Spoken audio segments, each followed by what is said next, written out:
the fire exploded and became an inferno that was consuming me. I was emotionally barely able to breathe through the suffocating flames, but I was not in an emotional state to advocate for myself. That was the last time I regularly attended church for 3 years, because the only way I knew how to cope with fire was to run. Hi again, this is Stan. Welcome to Miracles from the Ashes, Episode 6, Crash and Burn. In 1933, in Gales Creek, Oregon, a fire erupted after Forest Services recommended that all logging be shut down. It became the first of 4 fires known as the Tillamook Burn. They erupted roughly every 6 to 7 years, starting with the first one, as I mentioned, 1933, the last one being in 1951. Many of the areas were burned over more than once, and it devastated the ecosystem. It made it almost impossible to recover. They had many failed attempts to reseed, and this damage not only destroyed life, it also just completely disrupted the economy, with tourism, with logging. People's lives were ruined because of this fire. This fire required a new way to approach reforestation, and many new methods were devised because of these 4 fires. Now, how does this relate to me? Well, an important part of my story actually started many years ago when I started writing a book called His Grace is Sufficient. I've never published the book. It's my story that recounts healing from abuse that I suffered as a child, as an adolescent, and even as a young man. Throughout this book, I draw comparisons and metaphors to the Tillamook Burn, likening my father's abuse to the Tillamook Burn that was burned over and over again. I'd like to read to you a little bit from my book. Although I had expected life as an adult, no longer living in the war zone under my father's roof would be better, I was wrong. I could not hold up the facade that my life was a well-groomed forest anymore. I'd done it successfully in my childhood and teens, so no one had suspected the terrible pains of abuse I was suffering. As an adult, I felt I was frantically attempting to present myself as a normal, healthy forest, but I was in fact a forest full of charred, dead, and dying trees, the damaged parts of my personal forest. However, pretending the dead trees were alive didn't work for long. I soon became exhausted with the efforts of trying to hold up my pretend forest. I had held myself together as long as I could, but despite my best efforts, the dead and damaged trees in my burned out forest started falling, and the vast destruction my father had caused with his abusive fires became more and more evident. Like the Tillamook Burns, the recurring raging infernos of abuse that occurred at my father's hands had left terrible damage in its wake. The abuse I endured had affected my whole life being. It scorched my beliefs, my hopes, and my ability to have peace in my life.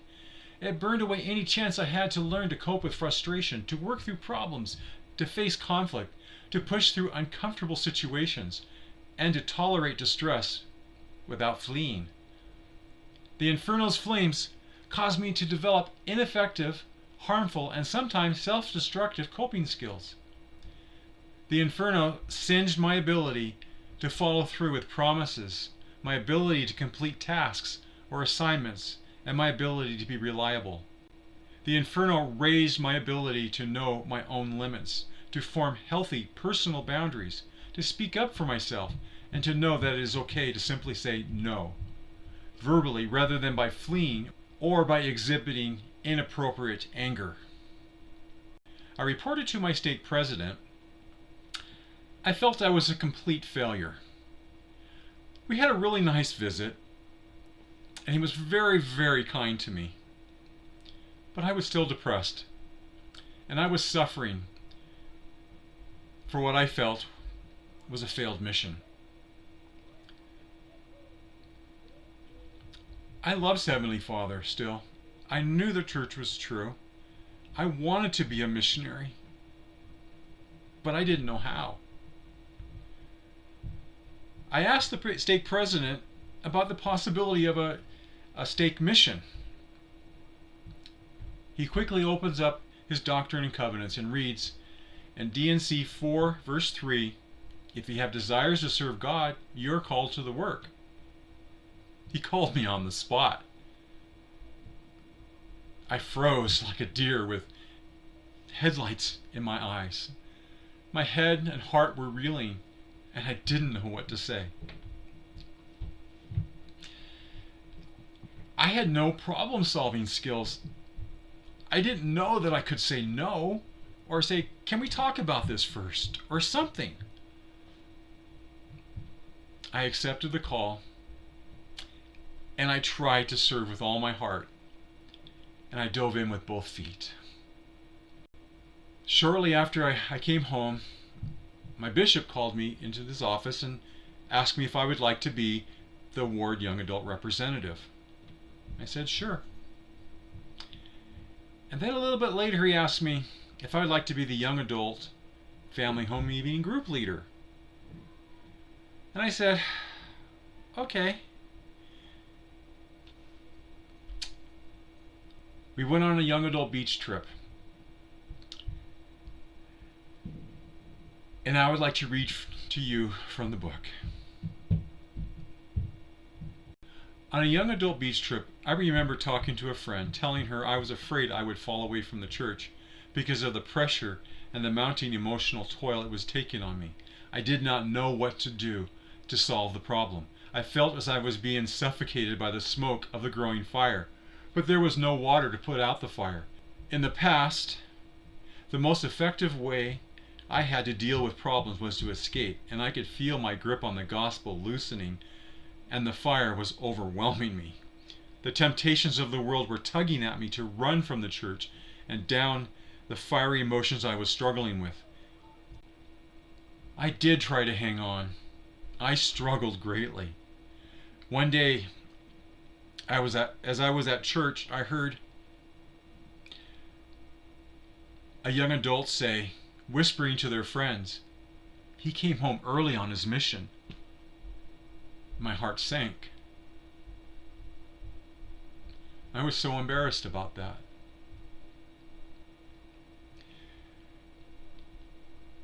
A little bit later, the bishop called me one more time, and he asked me if I would be willing to take a teacher development course. This wasn't long after the beach trip.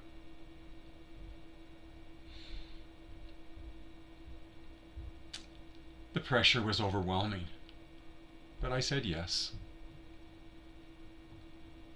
When I got home, I calculated the time requirements to fulfill all 4 callings that I had. Well, 3 callings and then attending this class.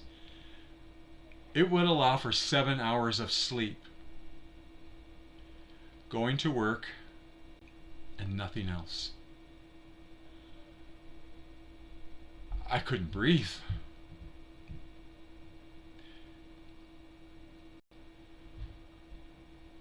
From my book.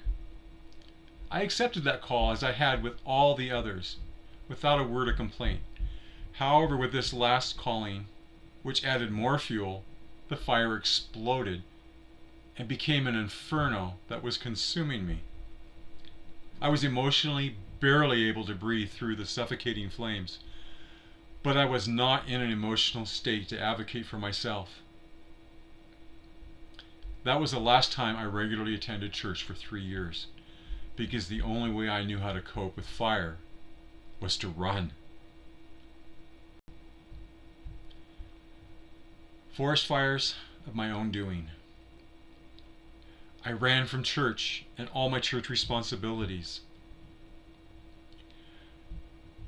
A person close to me offered me a joint, and I smoked it, trying to ease the pain. I started drinking and carousing and partying at every chance I had. I remember feeling these exact words: "When I am drunk, I don't have any problems." What a lie that was. Alcohol is a highly flammable accelerant. My forest exploded. The greatest regrets of my life occurred during these 3 years. I often wish I could undo them, but I can't. From my book again. Even though I was an emotional wreck, I came to realize that medicating myself with alcohol was following a similar path to the one my father had chosen. The only difference was that my father's drug of choice was prescription pain medication from multiple doctors. The irony of the situation was that all of my life I had wanted to grow up and be different than my father. I had sworn I would never place even a toe in his destructive footsteps, yet somehow, in the panic of running from the flames of the inferno, I had started to run on his path. What is even more remarkable is that at the time I honestly believed that this alcohol-soaked path was the only path available to escape the pain. When I came to myself and realized that the path I was taking to dull my pain was very much like my father's path, I was almost physically sick to my stomach. Then I fell into self-loathing. At times when I temporarily woke up and realized where I was headed, I tried to change. Still, in the end, I often ended up on that alcohol-soaked path again, even though I desperately did not want to be even the slightest bit like my father.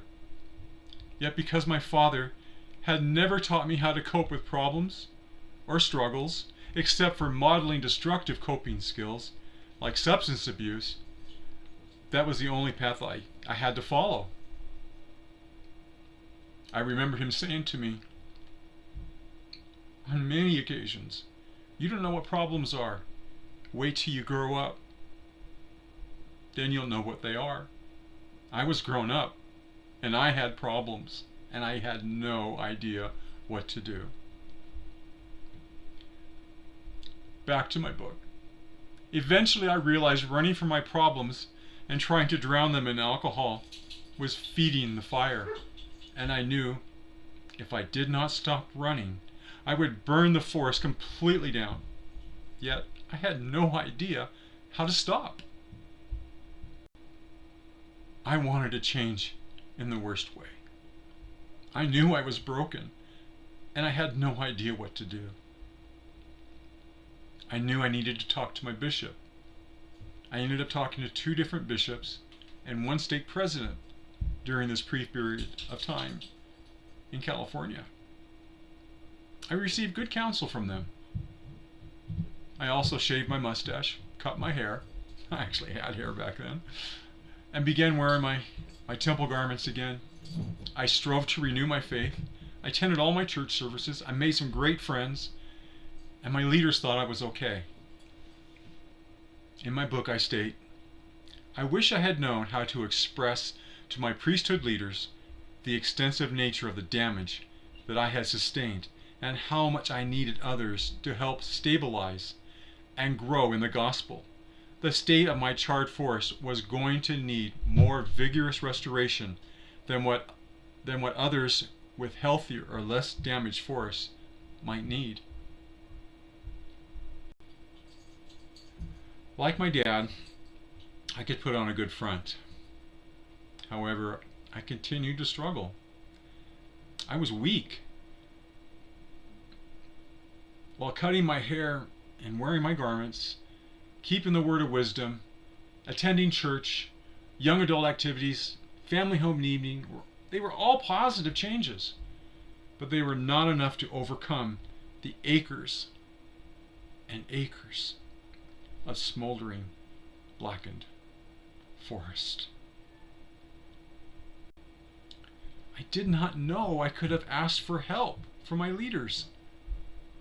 Depression and anxiety, they were overwhelming and they were pulling on me. I was having some financial difficulties. There were some challenges with work.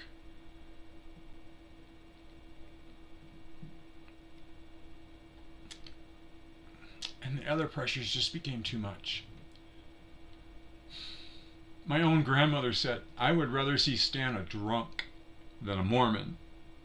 And she meant it. For a time, she got her wish. I felt it impossible to remain strong and active in the church.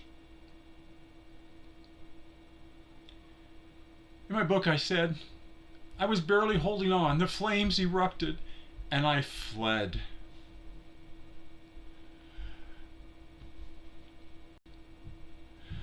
This pattern that had started on my mission, whenever a situation or job became difficult, instead of facing and working through any issues, I had a tendency to quit and run.